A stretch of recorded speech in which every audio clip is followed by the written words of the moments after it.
He counted the bills twice. $400. Every last cent.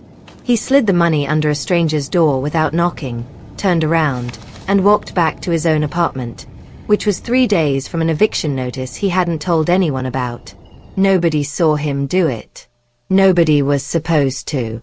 He had one rule that evening: be back before his daughter woke up from her nap. Her name was Amara. She was 6 years old. And Marcus Deyoung had already decided she would never know how close to the edge they lived.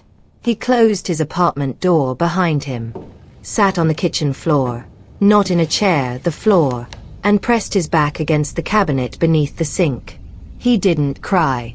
Crying felt like a luxury, like something people did when they still had options. Instead, he just sat there, listening to the sound of the building around him, the pipes in the walls, the couple on the 3rd floor arguing about nothing, the traffic outside, indifferent and constant, reminding him that the world didn't stop when a man ran out of money. He had just given away the last thing standing between him and a conversation he never wanted to have, the one where he sat down next to Amara and said, "Baby, we have to go." He wasn't even sure the man downstairs deserved it. He'd only met the man 3 times. Didn't know his name. Knew only that the landlord had taped a red eviction notice to the door at the end of the hall, and that behind that door, someone was very quiet. The kind of quiet that is too heavy to be sleep. Marcus had stood outside that door for 4 minutes. 4 minutes is a long time to argue with yourself about whether kindness is wisdom or stupidity. Then he knocked once, said nothing, slid the envelope, and walked away. His hands were still shaking when he sat down on his kitchen floor. That was a Tuesday night in November. The whole block would find out who that stranger was by Friday morning. And nothing would ever be the same again. Not for Marcus, not for Amara, and not for anyone who thought they knew what a good man looked like. Marcus Deyoung had not always lived like this. 3 years earlier he had been the kind of man you'd point to at a company picnic. Project manager at a mid-size logistics firm in Cleveland. Owner, not renter, of a 2-bedroom house in Garfield Heights with a yard narrow enough to mow in 11 minutes but wide enough for a swing set. He had a joint checking account, a wife named Denise, a daughter just turning 3, and the particular confidence of a man who has debt but does not lie awake thinking about it. Then the company was acquired, the division restructured, and 42 people lost their jobs in one afternoon. Marcus was number 37 on the list. The job loss was survivable. The way it broke Denise was not. She didn't leave right away. She stayed 8 more months. Long enough for things to get genuinely ugly, long enough for Amara to sense the weather in the house even if she couldn't name it. When Denise finally packed 2 bags and moved back to her mother's in Pittsburgh, Marcus didn't fight it. He knew by then that some damage doesn't heal, it just changes shape. The house went in the divorce. Then the savings, once the legal fees were done. Then the car, the good one. And then the job Marcus had taken at a warehouse in Euclid, when a forklift accident put 3 men in the hospital and the company shuttered its Cleveland operation entirely without a single word of warning. By the time he landed in apartment 4B on Lakeview Avenue, Marcus had rebuilt himself to exactly this. A 2-bedroom apartment at $870 a month, a part-time shift at a grocery store deli counter, 31 hours a week at $14 an hour, a daughter who still slept with a stuffed elephant named Peanut, and $400 in a bank account he checked every morning the way other men check the weather. His mornings had a texture you only know if you've lived them. The smell of the deli, cold turkey, bleach, the faint sweetness of packaged ham, clung to everything. He heated Amara's oatmeal on a burner that took 3 minutes to respond. He folded his one ironed shirt the night before so he could dress in the dark without waking her. He bought bananas because they were the cheapest fruit and Amara loved them. He chose which bills to pay in full and which to pay half and which to quietly defer, and he made those calculations at the kitchen table after she was asleep, with a pen because his phone calculator felt too permanent somehow. Amara, for her part, seemed unaware of the tightrope. She was 6 and golden-eyed and obsessed with clouds. She had names for different shapes and would stop on the sidewalk and describe them to him in long, looping sentences that made complete sense only to her. She carried peanut everywhere. She told him at least once a week that his cooking was pretty good for a dad. She laughed at things that weren't jokes and cried only when she was tired, and Marcus thought sometimes that she was the most structurally sound person he had ever known. The man at the end of the hall, apartment 4F, Marcus had passed 3 times. Once, a nod. Once, the man holding a phone to his ear, face tight with something. Once, the man sitting outside his door at 2 in the afternoon, on the floor, back against the wall, not looking at anything. Not homeless. Not drunk. Just depleted. The way people look when the math has stopped working and they haven't found a new math yet. Marcus recognized that look immediately. He had worn it for 6 months straight. The Wednesday after the envelope, Marcus found a folded note under his door. The handwriting was careful, almost architectural, the kind of penmanship you develop when you have too much time and not enough to fill it with. I don't know how you knew. I don't know how to pay you back. I want you to know I'm not a careless man. My name is Gerald. That was all. No last name. No apartment number, though Marcus already knew it. He read it twice, folded it back the same way, and slid it into the kitchen drawer where he kept Amara's school permission slips and old takeout menus. Then he went to work.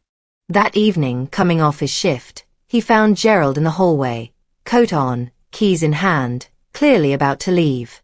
Gerald was older than Marcus had initially guessed. 60, maybe 62. A compact man with good posture and a face that had once been handsome and was now something better than handsome. It was specific. You could tell this man had opinions about things. Had cared about things. You got my note, Gerald said. It wasn't a question. Yeah. You didn't have to do that. I know. Gerald looked at him for a moment. Why did you? Marcus considered this. I've sat on that floor before. The floor outside your door. Gerald was quiet. Then, I was in transportation. My whole life. I built something. Lost it. I know how that goes. I haven't told anyone. You don't have to tell me. They stood there for a moment in the hallway. 2 men with the same kind of wound pretending to be strangers when they were clearly something else. Then Amara's voice came through the door of 4B, calling for her dad in the particular pitch she used when she wasn't alarmed but was definitely done waiting, and Marcus excused himself. Gerald nodded once, the way men nod when a conversation has said everything it needed to say. Over the next 2 weeks, a quiet ritual developed. They'd cross paths in the lobby or the laundry room. Gerald would bring up something small, the weather, the elevator that kept sticking on 3, and Marcus would match the smallness of it. Neither of them named what had happened. That seemed to be the agreement. What Marcus didn't tell Gerald, didn't tell anyone, was what the $400 had actually cost him. On Thursday morning, 4 days after the envelope, he'd gone to check his account and found the balance at $12.43. $12. His next paycheck wasn't until Friday. He had half a bag of pasta, 3 eggs, oat milk that was 2 days from turning, and a daughter who needed lunch packed for school. He made pasta with butter and shredded the last of a cheese block over it. Amara declared it fancy spaghetti, and ate 2 bowls. He ate 1 bowl standing up, over the sink, watching her at the table, and something in his chest performed a very quiet kind of collapse. She looked up from her bowl. Daddy, why are you standing? Thinking, he said. About what? About how lucky I am. She considered this with great seriousness, then went back to her spaghetti. On Friday, his paycheck hit $476 after taxes. He paid the electric bill, the partial on the phone, bought groceries. His landlord, Mr. Voris, stopped him in the lobby Saturday morning. Your rent's 3 days late, Deyoung. I know. I'll have it by end of week. I need it today. I can do Monday. Boris crossed his arms. Monday's charity. Today's business. Then it'll be Monday. Boris stared at him with a particular contempt of a man who has made peace with not being liked. Then walked away without another word. Marcus stood in the lobby for a moment after he left. His neighbor from 4D, a woman named Rosalind, mid-50s, who had a habit of appearing in doorways at exactly the wrong moment, had witnessed the exchange. She looked at Marcus with an expression he'd come to recognize, the pity-shaped sympathy of someone who is glad it isn't happening to them. You should be more careful, she said. Boris doesn't play. I know. You want me to. I'm okay, Rosalind. She pursed her lips and went back into her apartment. That Sunday, Amara found his old work portfolio in the closet, a leather binder from his project manager days, still full of printouts and certificates he hadn't looked at in 2 years. She opened it like it was a treasure chest. Daddy, what's this? Old stuff from my old job. Were you important? He smiled. I thought so. You're still important, she said, completely matter of fact. The way children say things that would break you if you let them. He closed the binder and put it back on the shelf. High shelf. Out of reach. That night he sat at the kitchen table and did the math again. Rent plus electric plus phone plus food.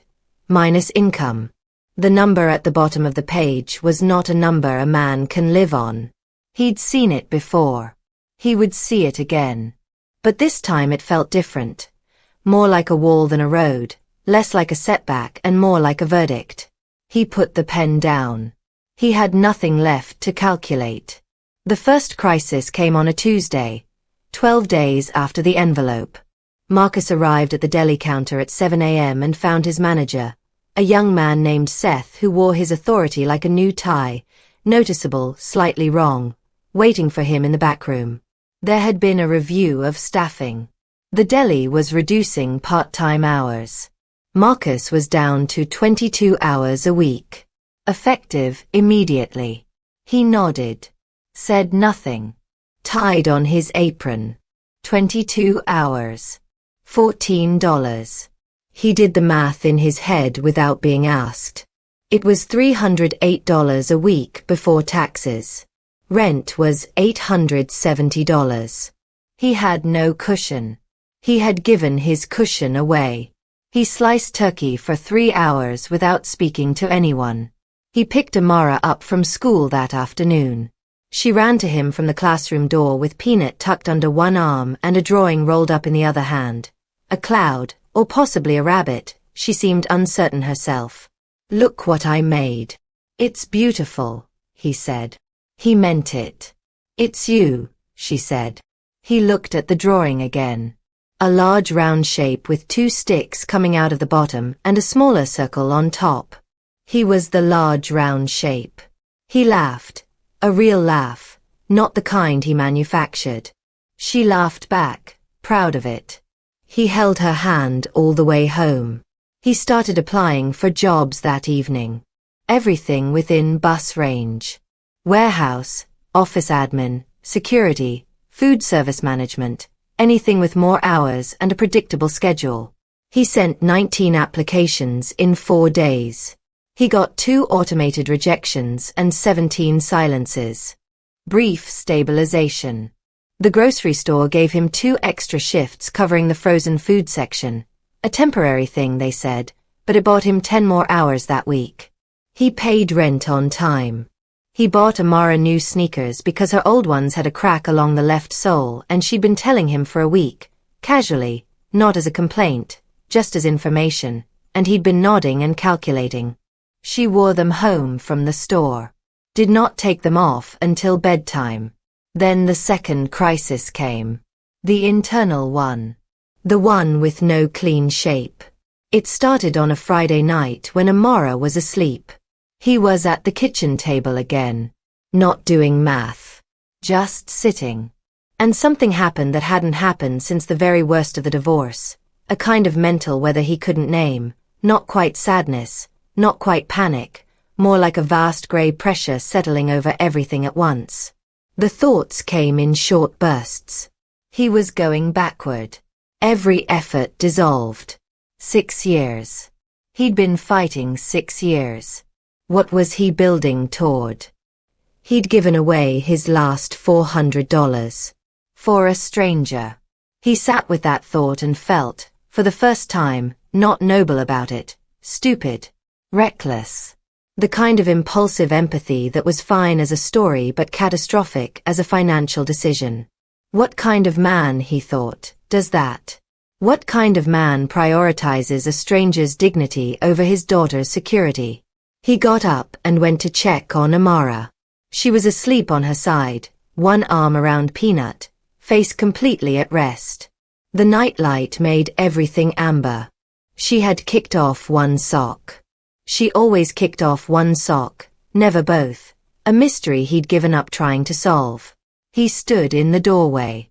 She looked so much like a person. That sounds like a strange thing to think, but it's the truest thing he thought that night. She looked like a person, a complete and total person, 6 years old and already herself, already fully formed in all the ways that mattered most, and he had made her. He and the woman who left had made this person, and whatever the math said, whatever the bank account said, this person was fine. She was warm and fed and fine, and she was asleep with her stuffed elephant in an apartment her father had paid for, and none of the things Marcus had been cataloguing. The cut hours, the silence from employers, the landlord's eyes, the $12.43. None of those things had touched her yet. Yet. That word sat in his chest like a stone. He went back to the kitchen. Sat down. He thought about Gerald. About the man who had sat on the floor outside his door. Who had built something and lost it and said nothing to no one. Who had been quiet in the specific way of a man trying not to become a problem for anyone. Marcus thought, is that what I'm doing? Am I just not becoming a problem? He thought, is that enough? He thought, what happens when it isn't? He almost picked up his phone to call his mother in Akron. He'd been not calling her for 8 months, keeping the conversations to Sunday afternoons and broad strokes. We're good, Amara's good, work is fine. He almost called. He wanted to say, I don't know how much longer I can do this the way I'm doing it. He didn't call. He sat at the kitchen table until almost 1 in the morning. The building went quiet around him. Someone's TV murmured. The pipes settled. He sat there and he did not break. But he came close. Close enough to feel the edge. Close enough that afterward, he could never pretend he hadn't. That was the deepest part of the valley. He didn't know it was also the bottom. Friday morning. The 3rd day after the valley. Marcus was in the lobby at 6:47 a.m., heading to his shift, when the front door of the building opened and 5 black SUVs pulled up to the curb in a single slow line. He stopped walking. He was confused first. Not relieved. Not moved. Confused, the way you are when reality rearranges itself in a direction you didn't anticipate. He looked at the vehicles the way you look at something that doesn't belong. Carefully, with a slight head tilt of a man trying to find the logical explanation. Gerald came down the stairs. Not the Gerald Marcus knew. Not the man in the coat with the careful handwriting and the depleted face. This Gerald was in a charcoal wool overcoat. His posture was different. His face was different, not the face of a man sitting on a hallway floor, but the face of a man who had made decisions that moved other people's lives. Behind him, 2 men in dark suits. Carrying things. Binders. Portfolios. Gerald saw Marcus by the mailboxes and stopped. The whole lobby went quiet. Rosalind from 4D was just coming in from walking her dog. She stopped in the doorway. Mr. Voris was at the end of the hall, holding his morning coffee. He didn't move. Marcus, Gerald said. Gerald. A pause. What is this? Gerald crossed the lobby, extended his hand. His grip was different too. I owe you an explanation. And more than that. You don't owe me anything. You said that last time too. Gerald Harmon, which was his full name, which Marcus had never known, was the founder and majority shareholder of Harmon Freight Solutions, a regional logistics and transportation company with 11 distribution centers across the Midwest. He had, in fact, built something. And then, 18 months ago, after a partnership gone catastrophically wrong, a drawn-out court battle, and what he described only as a period of profound recalibration, he had lost, or appeared to lose, nearly everything. He had been living in apartment 4F for 4 months, under a rented name, in an attempt to experience what he called the ground floor again. To remember who he was before he was someone with 5 SUVs. What Marcus didn't know, what no one on Lakeview Avenue knew, was that 3 weeks before the Tuesday with the envelope, Gerald had won the court case. Quietly. The assets were in the process of being unfrozen. The company was coming back. And Gerald had been sitting in his apartment trying to figure out what to do with a restored life that suddenly felt like a house he'd forgotten how to live in. Then an envelope appeared under his door. No name. No note. Just $400 in cash. He had not needed the money. He had never spent it. He had kept it on his kitchen counter for 11 days. And every morning he looked at it and thought about a man in the building who had given away something he almost certainly could not afford, and had walked away without waiting to be thanked. He'd had his people find out who it was in 48 hours. He wasn't surprised by what they found. He had expected exactly this. A man who had once been competent and was still competent, buried under circumstances that had nothing to do with his capability. What Gerald presented to Marcus in the lobby of 4B on a Friday morning, while Rosalind's dog sat down on the tile and Voris stood very still at the end of the hall, was the following: a position, Director of Distribution Operations, Central Ohio, with a salary of $94,000 a year, company health benefits, and a relocation package to a company-leased apartment in a building Marcus wouldn't have to calculate around. Also, the $400, returned in a sealed envelope. Marcus looked at the envelope. He looked at Gerald. He looked at the suited men with their portfolios. Then he looked at the floor. He didn't say anything for a long time. The money, he said finally. I don't want that back. I know, Gerald said. Keep it for Amara. And that was the moment Marcus Deyoung cried, not in front of his daughter, as he had always feared, but in a lobby, in front of a man he barely knew and a woman with a dog and a landlord he owed, with no warning and no dignity and complete inability to stop it.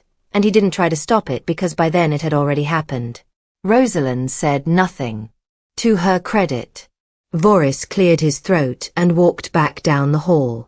Later, Amara came down with her backpack on and Peanut under her arm, because Marcus had texted upstairs that they were going to be a little late for school today.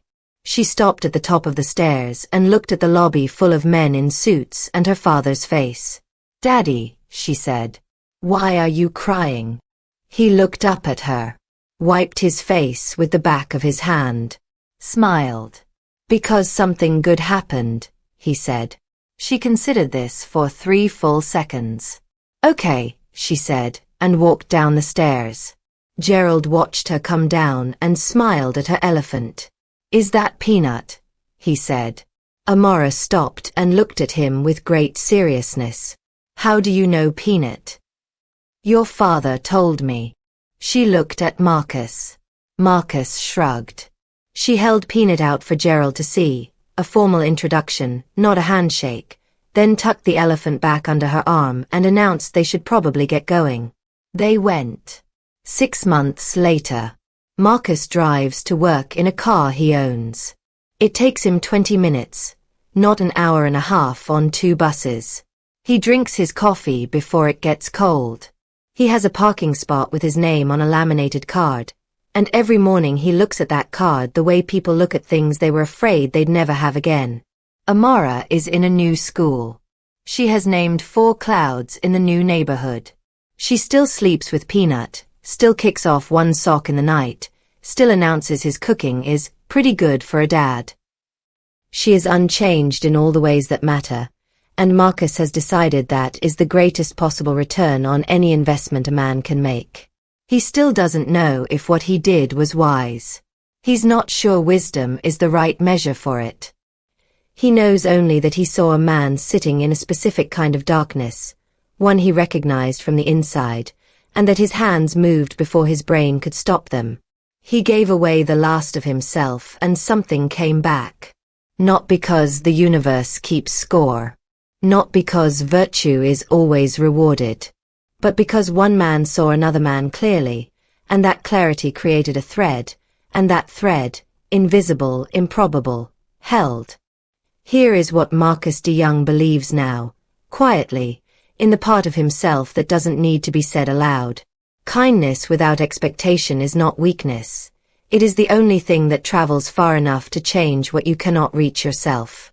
So let me ask you this. If you saw the eviction notice on your neighbor's door, and you knew exactly how much it would cost you, not a comfortable amount, not a manageable amount, but everything, what does it tell you about yourself that you have to think about it at all? Like and share this story with someone who needs to be reminded that kindness is never wasted. Subscribe to Solo Dad Stories for more stories about sacrifice, strength, and second chances. Hit the bell. You don't want to miss what comes next.